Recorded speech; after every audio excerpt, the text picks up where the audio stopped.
I was washing the lunch dishes when my cell phone rang on the kitchen counter. The name flashing on the screen was Chloe, my daughter-in-law. My hands were covered in soapy water, so I tapped the speakerphone button with my knuckle. Her voice came through the speaker like a sudden, violent slap. She was yelling, telling me that my son had left her for good. She screamed that the house, the car, the bank accounts, everything was hers now, and that I was going to be left with absolutely nothing.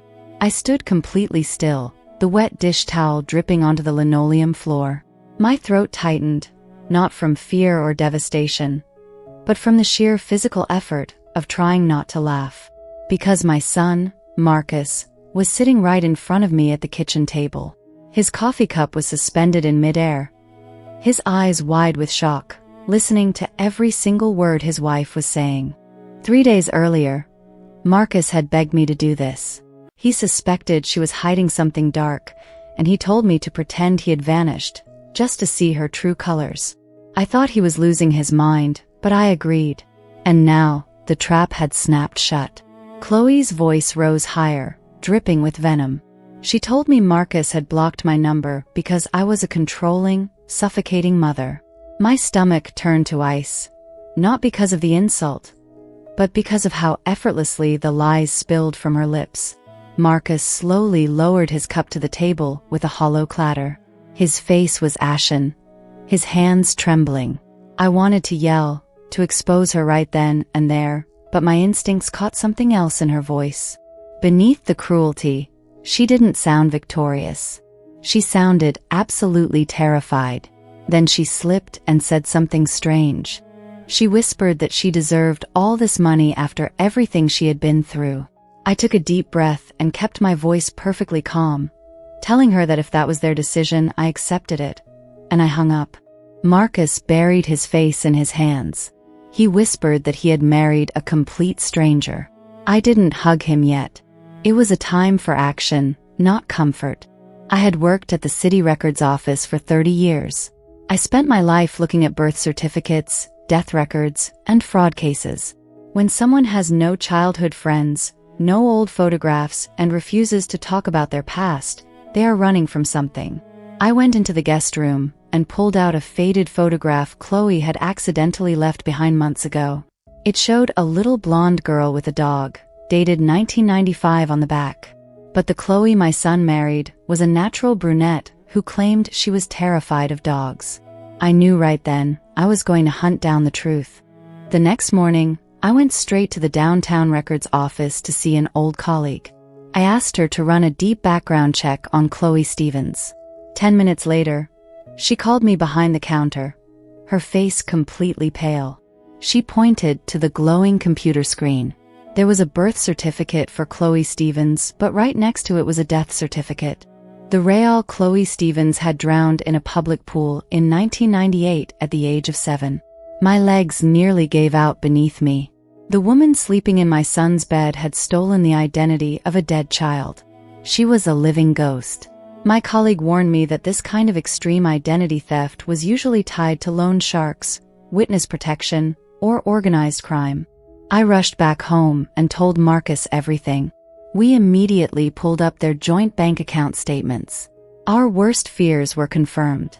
Just 24 hours after Chloe claimed Marcus had left, she had secretly sold his car and transferred $85,000 to a shady consulting firm called Vanguard Services, owned by a man named Victor Vance.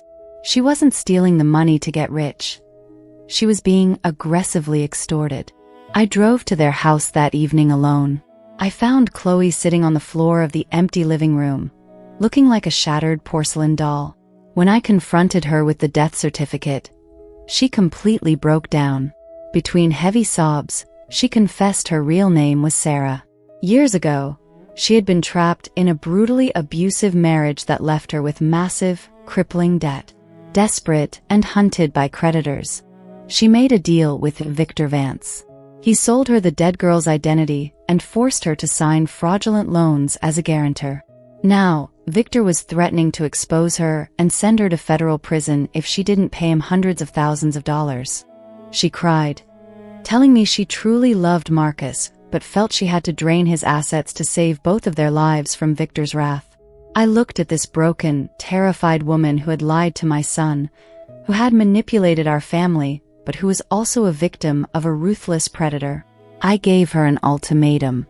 I told her I would use my legal contacts to help her take down Victor Vance and secure her freedom. But in exchange, she had to sign the house back over to Marcus, annul the marriage, and walk away forever. She agreed without hesitation. We went to the Financial Crimes Division the next day. Sarah surrendered all her burned documents, threatening voicemails and bank transfers. The police discovered Victor had done this to 12 other vulnerable women, ruining their lives and stealing millions. That Friday, from a parked car across the street, Marcus and I watched as plainclothes detectives swarmed Victor Vance outside his luxury office, slapping handcuffs on his wrists. The nightmare was finally over. Sarah held up her end of the deal. She signed the papers, packed her bags, and vanished to start a new life under her real name. Months passed. Marcus slowly healed, learning to trust again, eventually finding a wonderful woman who loved him honestly. I thought the past was buried until one morning, the mail carrier delivered a registered envelope. Inside was a cashier's check for $15,000, made out to Marcus, along with a handwritten note from Sarah. She wrote that it would take her years, but she was going to pay back every single penny she had taken out of fear. She didn't ask for forgiveness. She just wanted us to know she was finally trying to be a good person. Marcus quietly folded the note and kept it in his drawer. She had walked into our lives like a destructive hurricane, bringing lies and shadows.